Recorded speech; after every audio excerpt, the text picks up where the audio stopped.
After the first flight into space, humanity dreams of conquering Mars. Finally, 2 space stations are sent to the red planet at once, not realizing that they have been waiting for several million years. 1967. The Earth is waiting for the return of the famous cosmonaut Vladimir Komarov. Preparations for landing are going well, but in the last seconds, problems with the parachute begin, and the astronaut is preparing for a sad finale. Our days. The Ulysses 1 team is preparing to land on Mars, and the staff psychologist of the mission, Jean Renoir, is spending time with the commander of the ship. The couple has to take a break to gather on the main deck and discuss the upcoming landing. From the billionaire who paid for this trip, the team learns that they were not. The first expedition to Mars, the Americans were ahead of them, but for several days there has been nothing from them except a warning not to land and not to try to save them. Despite the disputes, the commander orders to prepare for landing, and after transferring to the capsule, the crew starts calculating the landing trajectory. But the first problems begin. There is no undocking, and Martin decides to manually unfasten the shuttle. The commander manages to correct the mistake, but he does not have time to return on board due to a strong push, and the crew sees him being carried into outer space. Astronauts have to focus on work and drive the shuttle, which crashes again. Finally, the capsule appears on the surface, but the technician of the basal team reports that they have run out of fuel, and the artificial intelligence Irene does not respond to his commands, which means that there will be enough oxygen for only 24 hours. A few months before, another billionaire, Ivan Goldstein, spoke from the stage about his plans to send an American expedition to Mars, promising to be the first to try to curb the red planet. But now the ambitious sponsor does not know about the problems of his ship, as he is unconscious. Realizing that they cannot launch the ship, Deputy Commander Simon is going to find an American shuttle or its wreckage to use their solar panels. He goes on a search in the company of Jean and Ava, while Basil tries to connect Irene. The guy restarts the system, but only makes it worse. The remaining energy is consumed, and the oxygen level begins to drop. After discovering the accident site, the team inspects the area around, and Simon notices a solar panel. He reports his discovery to the ship, and the team hurries back. But on the way, Jana notices something unusual.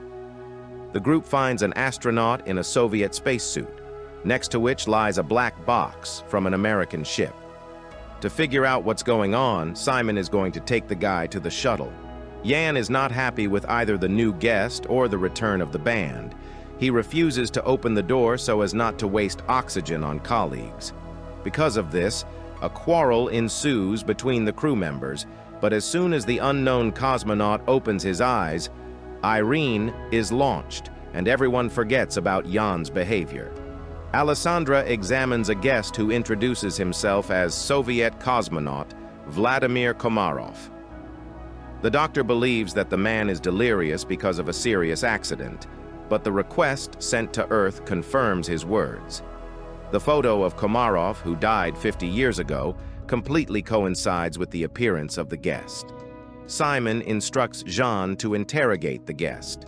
The psychologist confesses to the cosmonaut that he was considered dead for 50 years, and even if he had survived, he would now be 90 years old.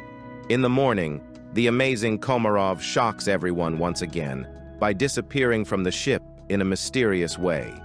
And having gathered a group, Simon goes on a search, using Irene's tips. On the way, Simon learns from Alessandra that the cosmonaut's DNA analysis showed an amazing result.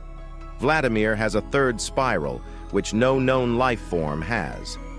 Finally, the team finds Komarov, who is waiting for them at a stone stele similar to terrestrial architectural monuments. Coming closer, Jana receives a stone from Vladimir. After recovering, Goldstein learns about Komarov, who spent several decades on Mars. According to experts, they can use the body of the mysterious cosmonaut as a donor by transplanting Ivan's brain to him. Astronauts analyze the stele and find out that it has common features with ancient buildings in Mexico, Greece, and other countries. This can mean only two options. Either the Martians used human drawings, or ancient people discovered Mars much earlier and copied its architecture. The astronauts notice the approach of another ship, and Simon happily informs the team that a rescue shuttle has been sent for them. However, after hearing the voice of Gemma Williams, Meyer does not share the joy of the team and asks not to tell the competitors about their discovery for the sake of his own safety. To keep Komarov's secret, Jana asks him to put on a modern uniform, but Vladimir advises the psychologist to spend more time solving the mystery of Mars. Simon meets guests who behave very brazenly. Colonel Duano orders to give him a black box from an American ship, and having received what he needs, the officer leaves without giving Ulysses any help. After finishing with the visitors, Jean returns to the laboratory and learns from Ava that the study of the stone has brought even more questions. There is no such rock, but there is a mention of the alloy in ancient sources, and there it was described as the metal of Atlantis. But what amazes astronauts more is that the DNA of the stone completely coincides with the DNA of Vladimir Komarov, making the man immortal. To understand how this could happen, Jana persuades Vladimir to conduct a hypnosis session, which the team is going to observe. Everything starts as standard. Vladimir answers questions, remembering the moment of the spaceship accident. But after a couple of minutes, Komarov turns off the cameras, and when Simon manages to break open the door, he sees a man kissing Jean. Unable to restrain himself, the commander sends Komarov to a knockout. After recovering, Jean finds out that Komarov is in the isolation ward, but Simon asks to discuss this later so that he can now meet new guests, Mayer's old friend, Gemma, and her engineer, who will be able to repair the ship. Fragments of a conversation with Vladimir appear in Jean's memories, in which he asks a woman to think about the harm that people are doing to their planet without caring about the future. Communicating with Gemma, Simon learns that she and Meyer knew about the Stele in advance, and for this, the billionaire allocated money. Having flared up, the commander asks the sponsor to tell Gemma about the stone found on the altar. After studying the analysis of the stone, Gemma asks Irene to decipher it, and finds out that a digital code is written in the DNA of the stone and in the DNA of Komarov, like a computer program. Basil tells Meyer about this, and after showing him the transcript of the black box recording on which Vladimir suffers at the hands of American astronauts, he admits that Gemma already knows about Komarov and wants to find him. Meyer decides to reveal the truth to Jean. He shows the data he has been collecting for 4 years, and in the electromagnetic radiation images, the girl clearly sees her face. She understands that she was not here by chance. Using his connection with Jana, Vladimir takes her to the past and admits that he has been waiting for her for millions of years to save humanity. To better understand Komarov's words, Jana escapes from the ship. Meanwhile, the astronauts remaining in the shuttle notice oddities in Irene's behavior, and Basil discovers that the artificial intelligence has independently changed its program code. After learning that the aggressive officers are going to return to capture Komarov, Simon offers Gemma a walk with him as insurance. Having contacted Jan, the commander orders not to let the officers in until his return and not to give them Vladimir. Alessandra obeys the commander's order, but Jan again accuses the team of unreasonable behavior and insists on obeying Duano for the sake of salvation. After waiting for the friends to disperse, Jan lets in armed men and Duano demands to give him Komarov. The girls have to show the isolation ward, but as soon as Duano opens the door, the lights go out on the ship and Vladimir disappears. Checking the map, Jean looks around in search of the right place. The girl does not notice the dangerous cliff and flies down.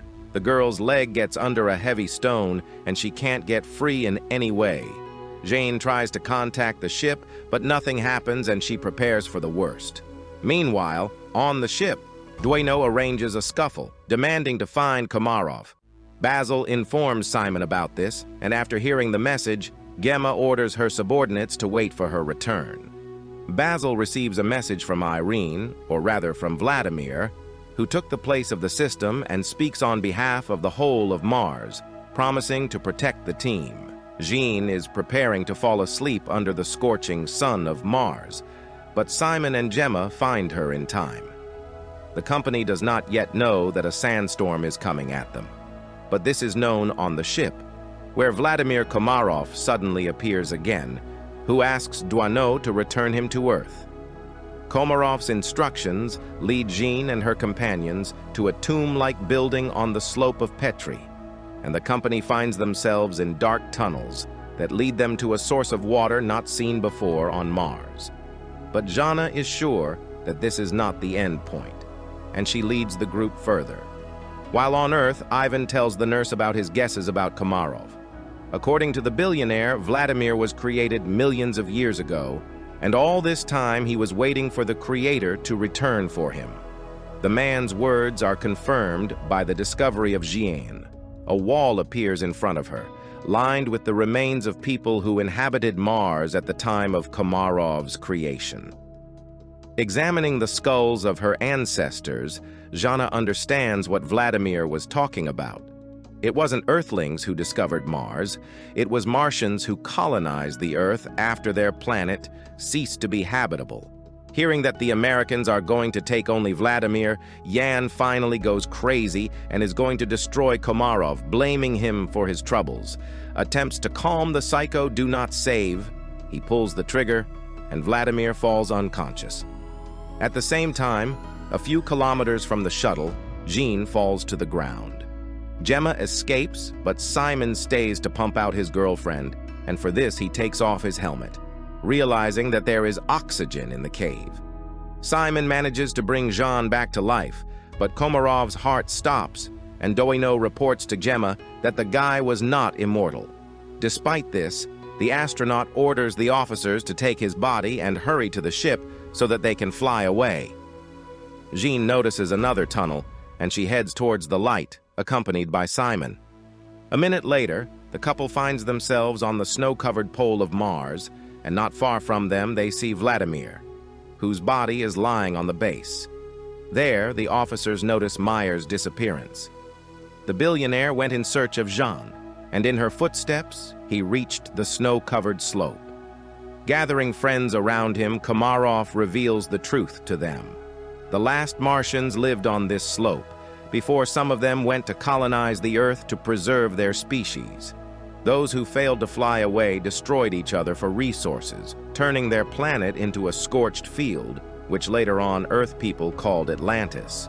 According to Komarov, Jana is something in between him and an ordinary person, and only she can prevent the same thing from happening to the Earth. The group's conversation is interrupted by Duano.